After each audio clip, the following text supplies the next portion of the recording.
conocer y servir y caminar de la mano del Señor, me inquieta cómo estamos delante de Él. Porque a veces nos creemos que estamos bien. A veces creemos que todo lo que estamos haciendo es para la gloria del Señor. Pero de vez en cuando el Señor nos deja ver que hay áreas que tenemos que mejorar. Hay áreas que verdaderamente tenemos que dejar que Él entre. Yo soy una de ellas. No me considero mejor que ninguno de ustedes. Pero sabemos que tenemos áreas que tenemos que poner en manos del Señor para superarlo, porque nuestro deseo es agradarle. Y muchas veces nos duele cuando hacemos algo que no debemos. Así que en esta mañana mi objetivo es que nos evaluemos, que veamos en qué punto estamos. Y aquello que nos falta, suplicarle al Señor nos dé la valentía, nos dé el dominio propio, nos dé la capacidad para alcanzarlo. Así que vamos a comenzar esta mañana con el título de nuestra plática, nuestra reflexión, que se titula ¿De qué lado de la línea estás?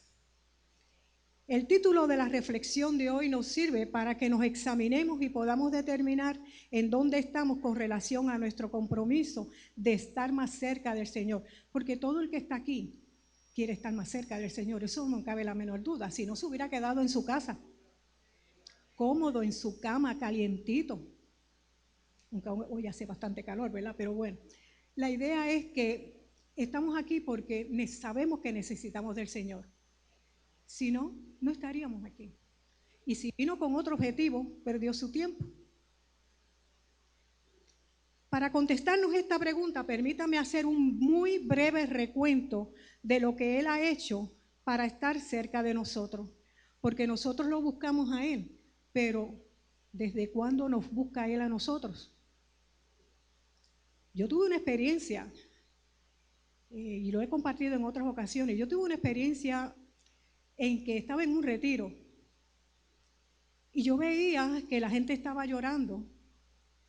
Era un sábado en la mañana, un retiro de 3 días, y yo decía, ¿por qué están llorando?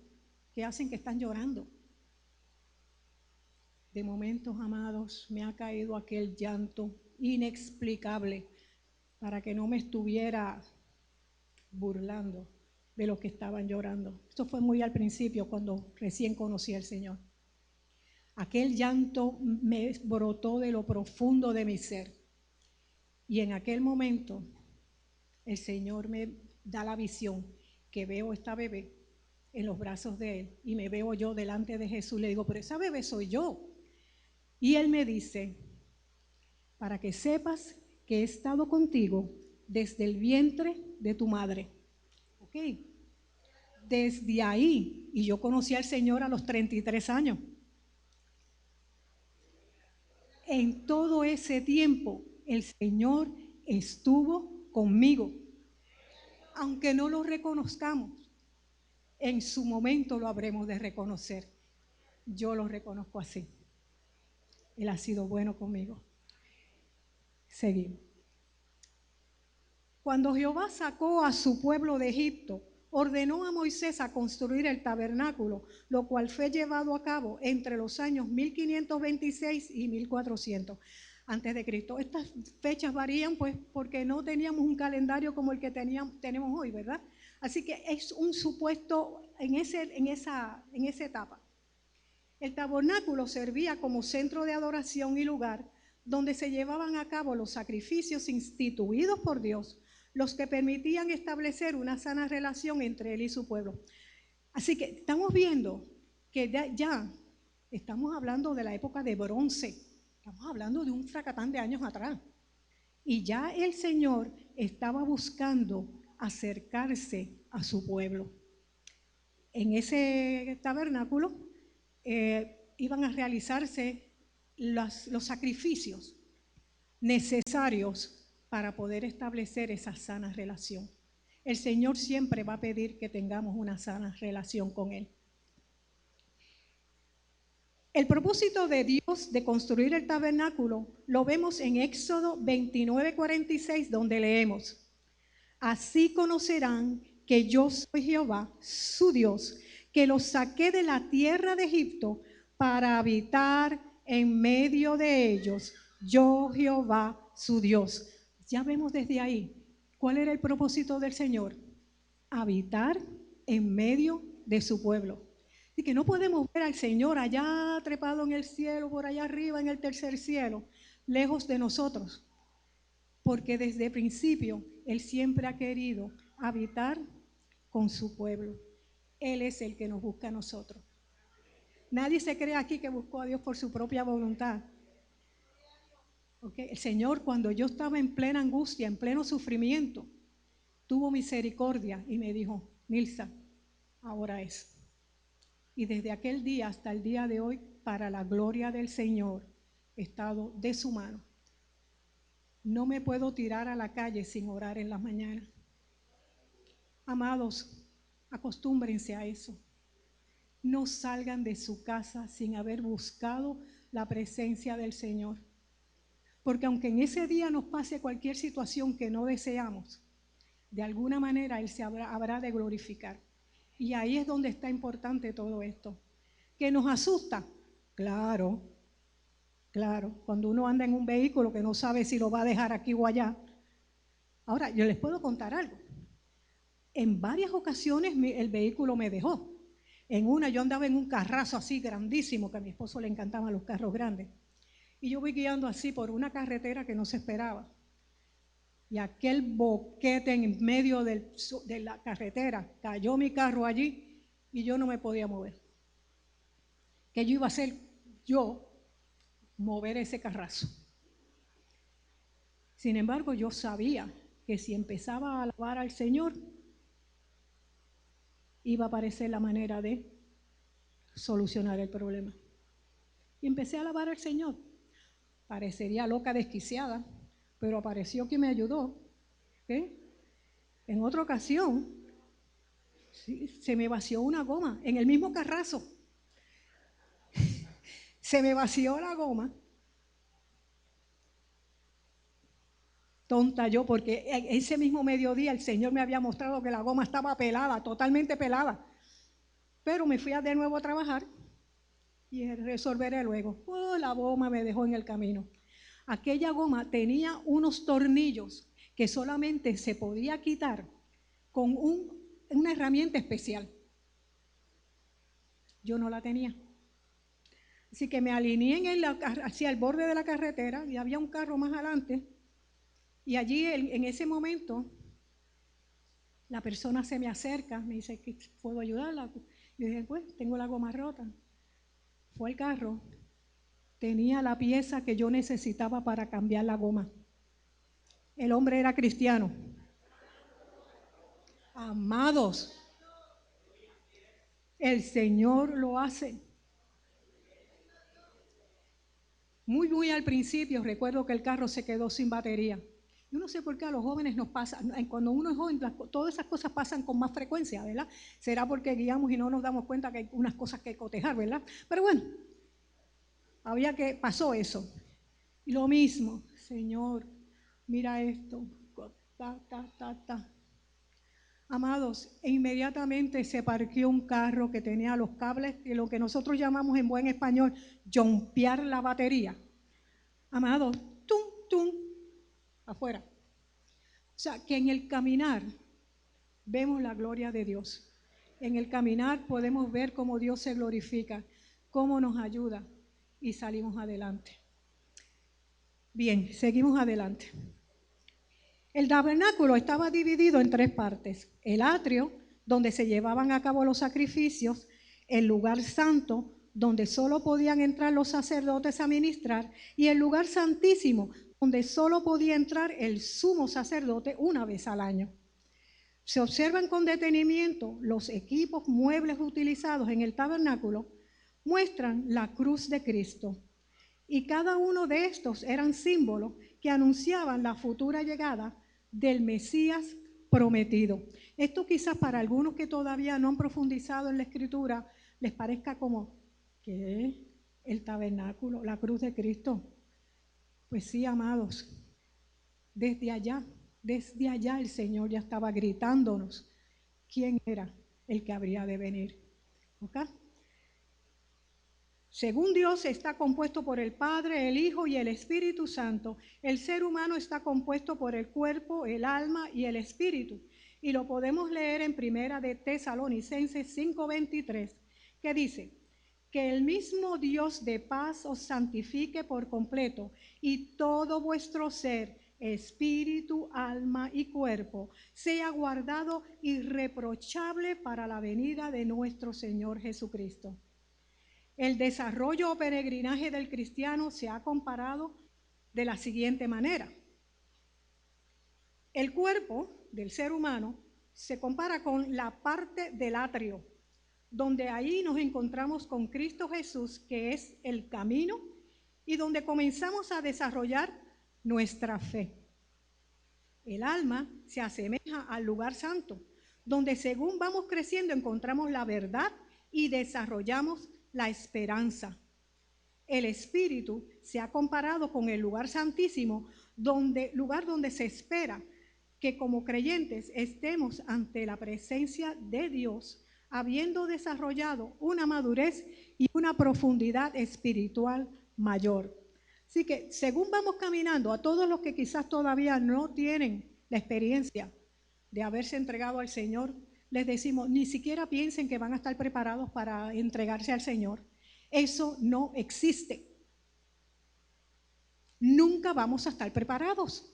¿Por qué? Porque Él es perfecto y yo no. Por más que deseemos en la carne, porque por los méritos, porque yo hago esto, porque yo soy bueno, yo doy tantas donaciones, yo ayudo a los niños pobres. Oh, sí, pues se equivocaron. ¿Okay? Se equivocaron.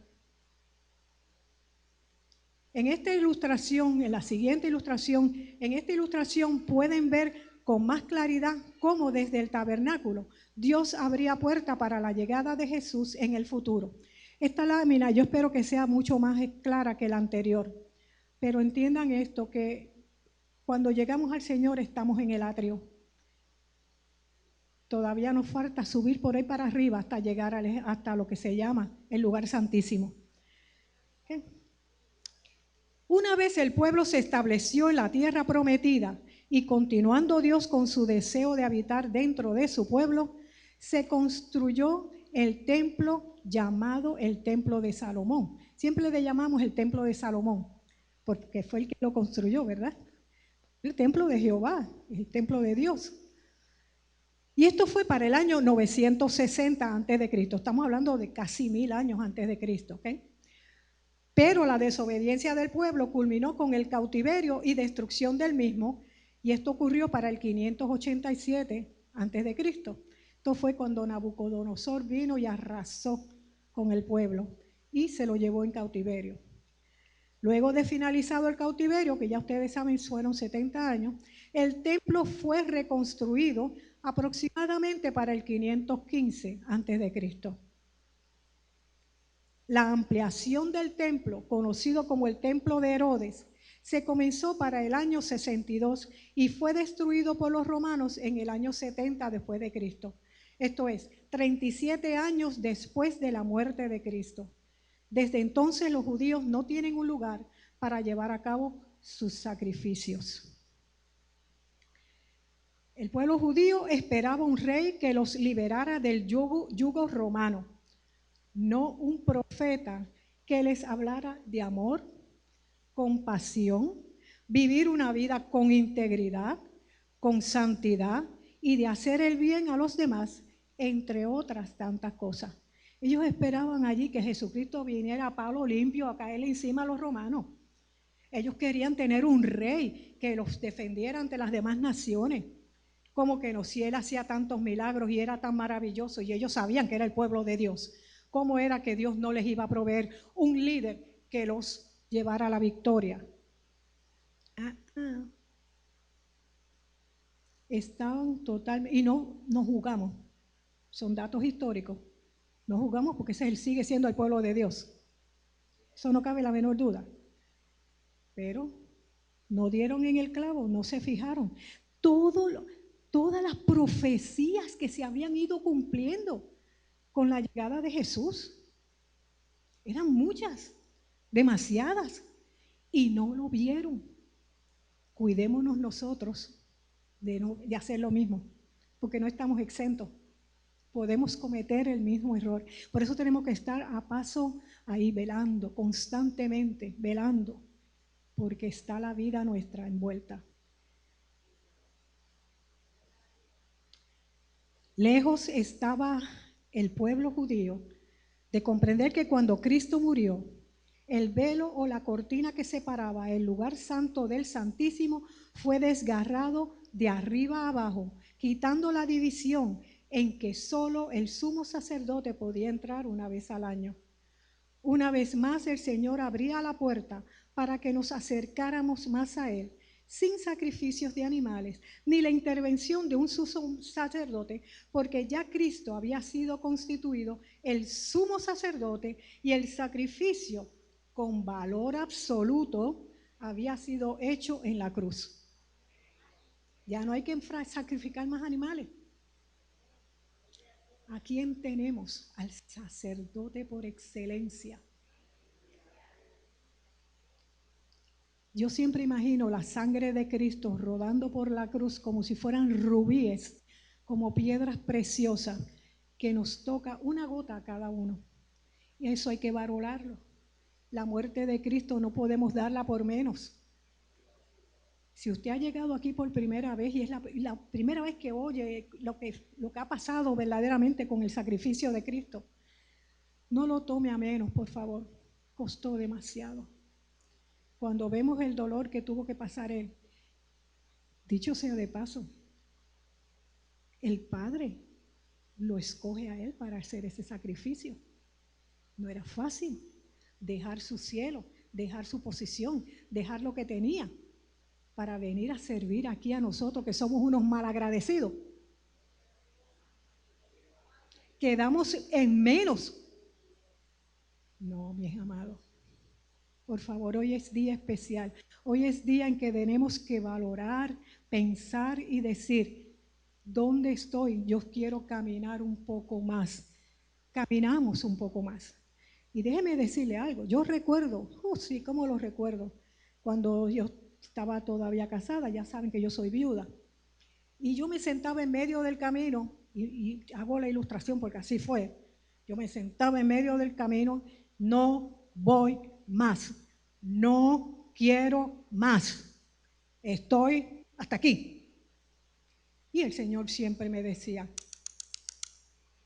camina, te falta caminar otra milla más. A regañadientes, porque a nadie le gusta. Pero había que ser obediente. ¿Qué iba a hacer? ¿Quedarme sentada? No, tenía que caminar. Así que cuando nos pasen esos momentos en que estamos atribulados, en que verdaderamente nos cansamos, y a veces decimos, Señor, ¿dónde tú estás? ¿Por qué no te ocupas de mí? Tenemos que seguir adelante, amados. No podemos hacer otra cosa. Luego de la destrucción del templo, lo único que los romanos dejaron en pie fue lo que hoy se conoce como el muro de los lamentos. Ahí lo pueden ver. Son muchos los que se acercan a ese muro porque es lo que les recuerda precisamente lo que quedaba de la casa del Señor. Es una pena, pero ahí está, es como evidencia de lo que ocurrió en ese tiempo. Y ya ustedes saben que los romanos destruyeron completamente a Jerusalén y el propósito era que ni siquiera pudieran estar ahí de nuevo reunidos. Fueron esparcidos y ahí es que viene la gran separación de su tierra, de su templo, y tuvieron que irse. Ellos lucharon, pero fueron derrotados. La Escritura nos dice a través de Pablo en 1 Corintios 6:19, ¿o ignoráis que vuestro cuerpo es templo del Espíritu Santo, el cual está en vosotros, el cual habéis recibido de Dios y que no sois vuestros? O sea, el Señor, le pido a mi hermana amada que pase a la siguiente transparencia, el Señor nos pregunta,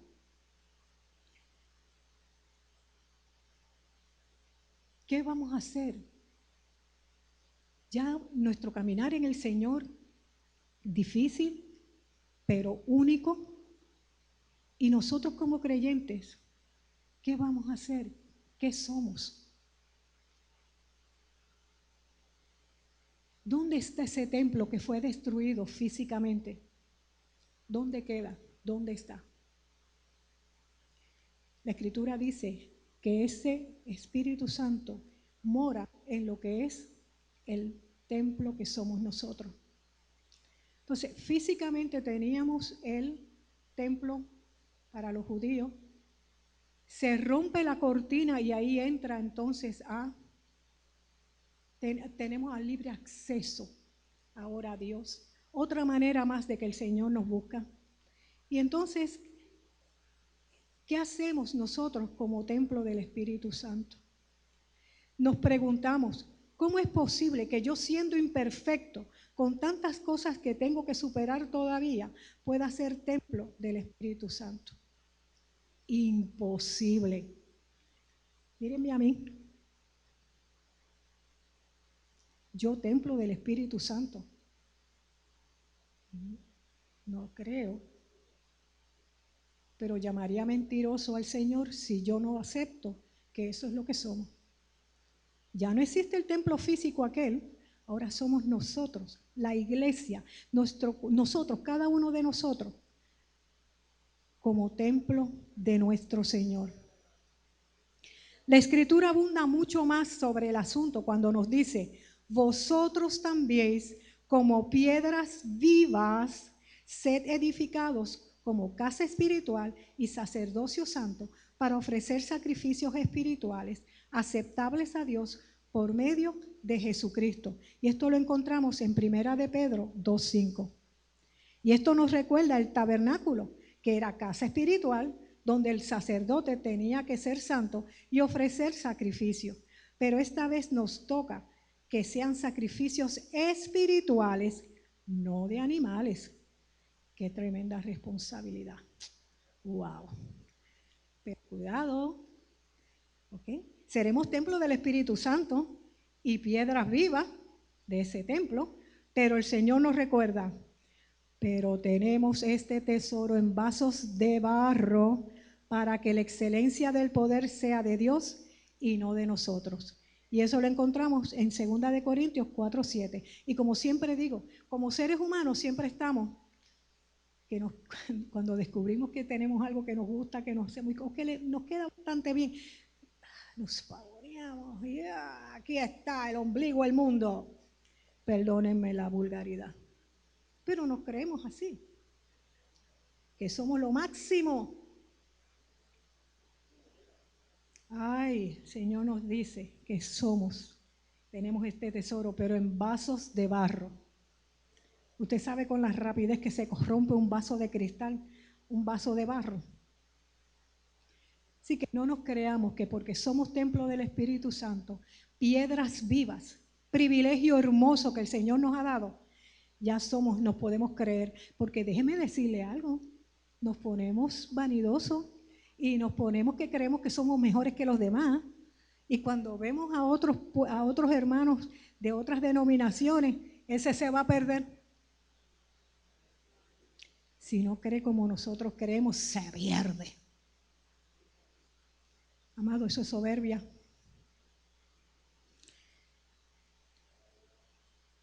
No debemos perder la perspectiva. Somos templo, pero no para vanagloriarnos. Qué difícil se nos hace. Para ser humildes, qué difícil se nos hace. Para obrar con amor, qué difícil se nos hace. Es ahí donde se puede medir nuestro peregrinaje como cristianos, donde se puede medir la madurez, donde se puede medir el nivel de donde estamos todavía, si estamos en el atrio, en el lugar santo o en el lugar santísimo del tabernáculo. En el pasado, Dios dejó saber que deseaba habitar con su pueblo. Él cumplió su parte. El ser humano fue el que falló. El Señor ha probado ser fiel. Lo fue en el pasado y lo seguirá siendo ahora, en el presente y en el futuro. en la flecha que ustedes ven en pantalla, pueden ver cómo ese pasado aterriza en este presente, porque Dios es eterno y ha estado siempre presente. No es mera historia. Aunque yo toco historia, según voy compartiendo con ustedes, no nos podemos quedar en la historia. Dios es vivo, es real, es verdadero, omnipresente en todo tiempo.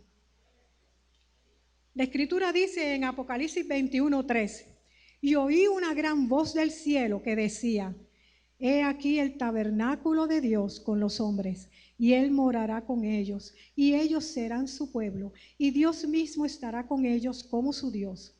Esperamos ese glorioso momento en que estaremos morando con Él. Y yo les digo, amados, ¿cómo podemos dudar de la palabra? ¿No hemos visto que todas las profecías que se cumplieron en el pasado así fueron dichas antes? Por lo tanto, en este momento tenemos que confiar, tenemos que saber que esas profecías se van a hacer, se van a cumplir. Ahora bien, retornemos a la pregunta que dio pie a esta reflexión. ¿De qué lado de la línea estás? Esto más bien va dirigido a los que todavía no han hecho un compromiso formal con el Señor. Jesús mismo nos dice en Mateo 12:30, esto está terrible. El que no está conmigo está contra mí. Y el que conmigo no recoge, desparrama. ¿Ok? Esto lo dijo el Señor mismo. ¿Ok? El que no está conmigo, contra mí. Y el que conmigo no recoge, desparrama. El Señor categóricamente declara que no hay términos medios. O estás con Él o no lo estás. Así de sencillo. Permítanme compartir con ustedes la parábola del rico y Lázaro, que aunque se encuentra entre las parábolas de uso de los bienes materiales, hay un punto de ellas que me interesa destacar. Permítanme entonces leer con ustedes esa parábola. Dice, había un hombre rico que se vestía de púrpura y de lino fino y hacía cada día banquete con esplendidez. Había también un mendigo llamado Lázaro, que estaba echado a la puerta de aquel lleno de llagas y ansiaba saciarse de las migajas que caían de la mesa del rico. Y aún los perros venían y le lamían las llagas. Aconteció que murió el mendigo y fue llevado por los ángeles al seno de Abraham. Y murió también el rico y fue sepultado. En el Hades alzó sus ojos, estando en tormentos, y vio de lejos a Abraham y a Lázaro en su seno. Entonces gritando dijo, Padre Abraham, ten misericordia de mí, y envía a Lázaro para que moje la punta de su dedo en agua y refresque mi lengua, porque estoy atormentado en esta llama. Pero Abraham le dijo, hijo, acuérdate de que recibiste tus bienes en tu vida y Lázaro males, pero ahora este es consolado aquí y tú atormentado. Además de todo esto, una gran cisma está puesta entre nosotros y vosotros, de manera que los que quieran pasar de aquí a vosotros no pueden ni de ella pasar para acá y viceversa. Entonces le dijo, te ruego pues, Padre, que los envíes a la casa de mi padre, porque tengo 5 hermanos para que les testifique a fin de que no vengan ellos también a este lugar de tormento. Abraham le dijo, a Moisés y a los profetas tienen, que los oigan a ellos. Él entonces dijo, no, padre Abraham, pero si alguno de los muertos va a ellos, se arrepentirán. Pero Abraham le dijo, si no oyen a Moisés y a los profetas, tampoco se persuadirán, aunque alguno se levante de los muertos. ¿Qué es lo que quiero puntualizar aquí?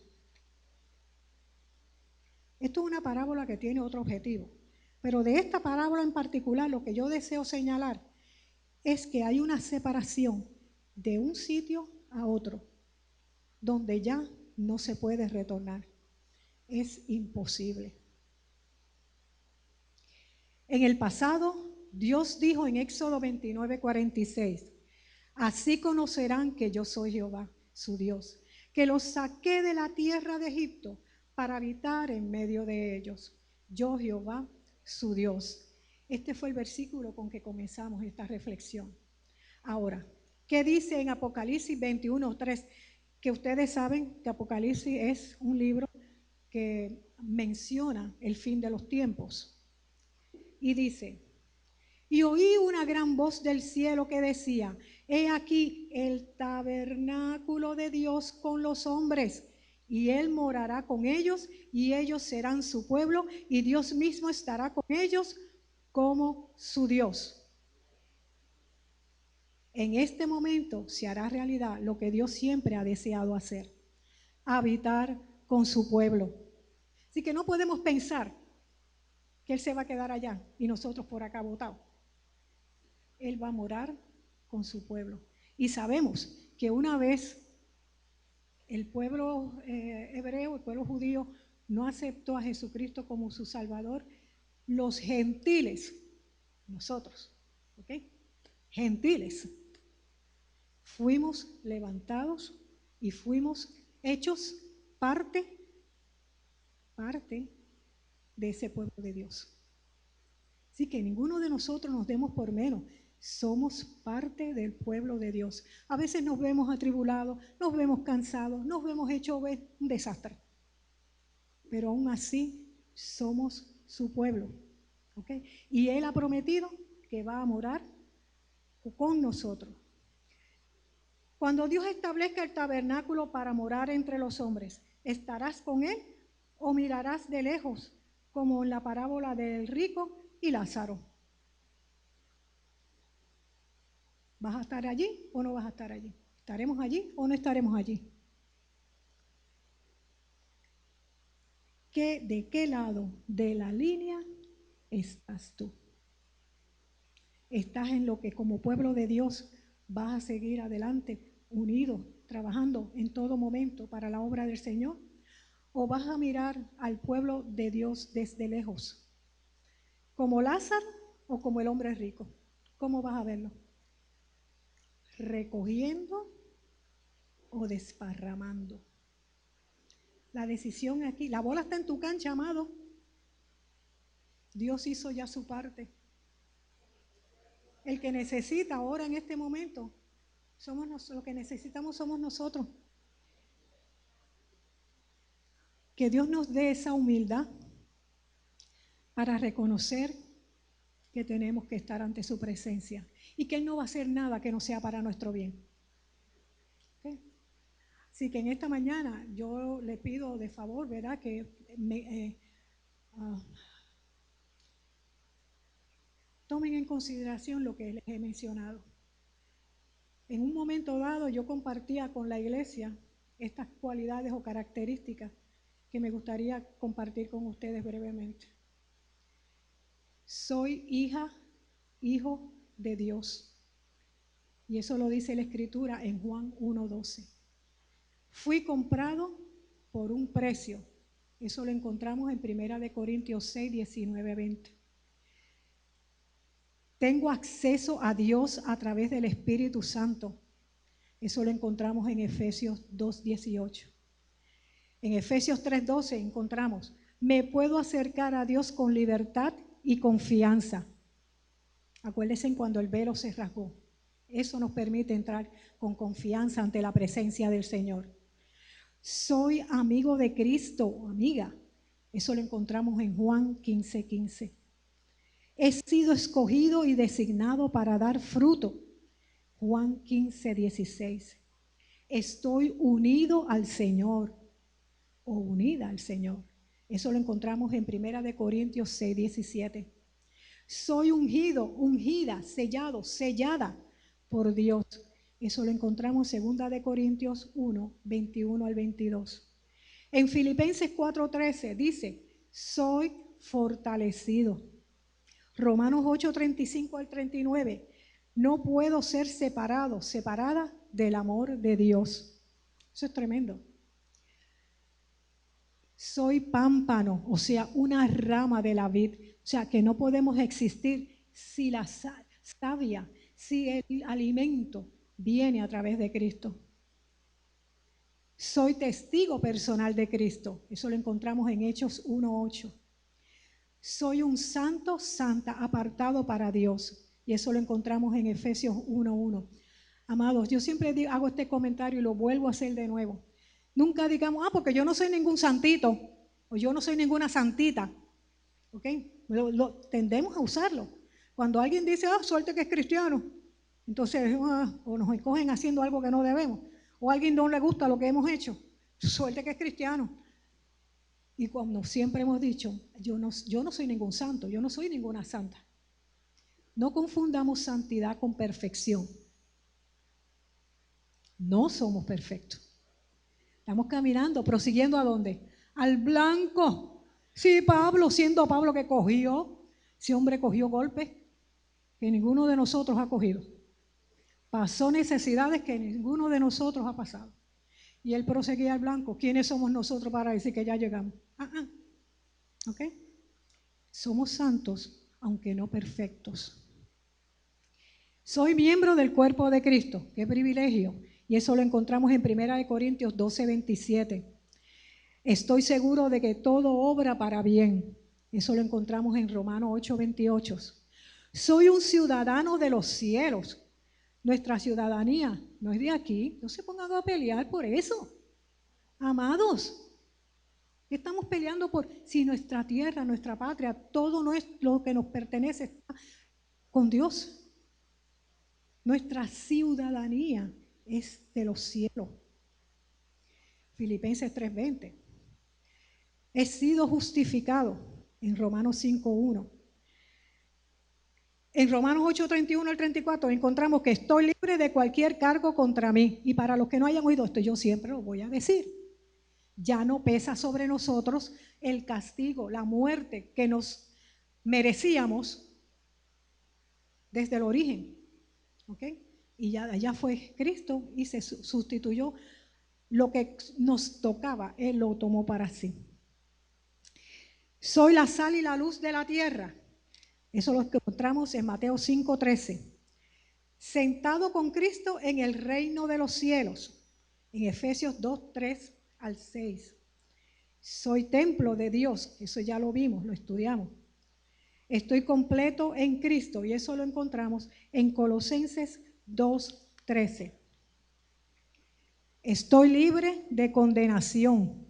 Romanos 8:1 al 2. Estoy escondido con Cristo en Dios. Colosenses 3:3. Soy colaboradora con Dios. Primera de Corintios 3:9.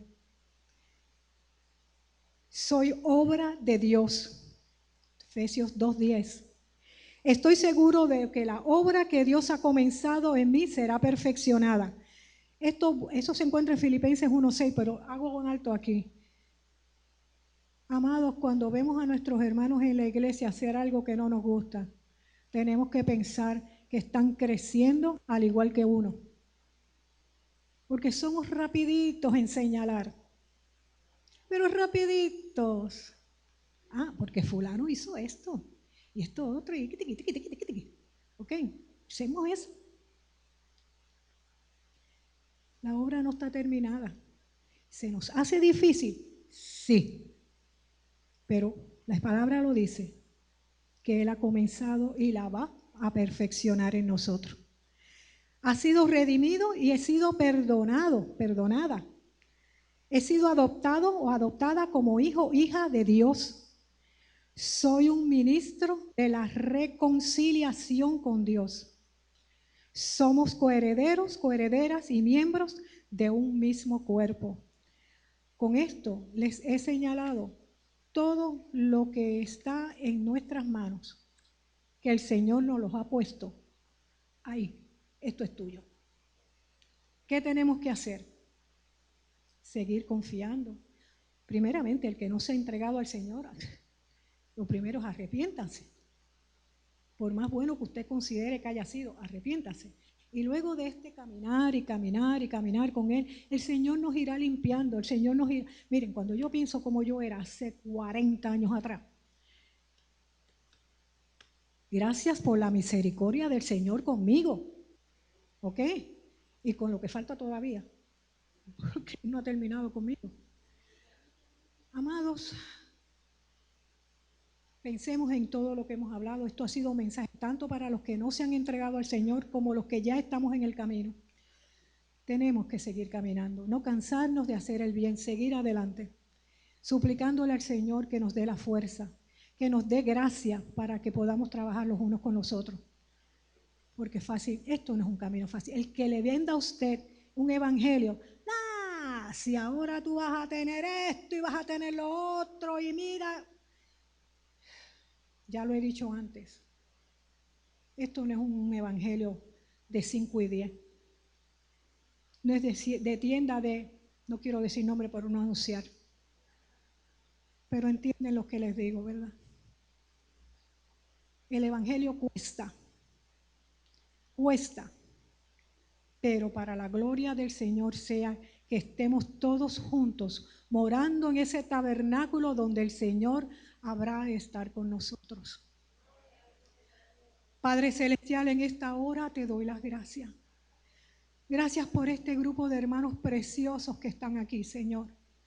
Tú conoces el corazón de cada uno de ellos. Sabes lo que todos tenemos que mejorar. Danos la fuerza, la capacidad, la visión y quizás un cocotazo si no lo merecemos, con tal de que podamos seguir de tu mano santa, acompañándonos, Señor, en este peregrinaje del ser cristiano, que sabemos que no es fácil, Señor, pero sabemos que de tu mano santa, poderosa, gloriosa, lo podemos hacer. No por nuestros méritos, porque no tenemos ninguno santo, sino por tus méritos, porque tú entregaste hasta tu última gota de sangre por cada uno de nosotros. Perdónanos, Señor, cuando te fallamos, y que podamos reconocer todo lo que tú nos das, Señor, por ser hijos e hijas tuyas. Gracias, Padre Celestial. La gloria y la honra sean para ti, porque tú así lo mereces. En el poderoso nombre de Jesús. Amén.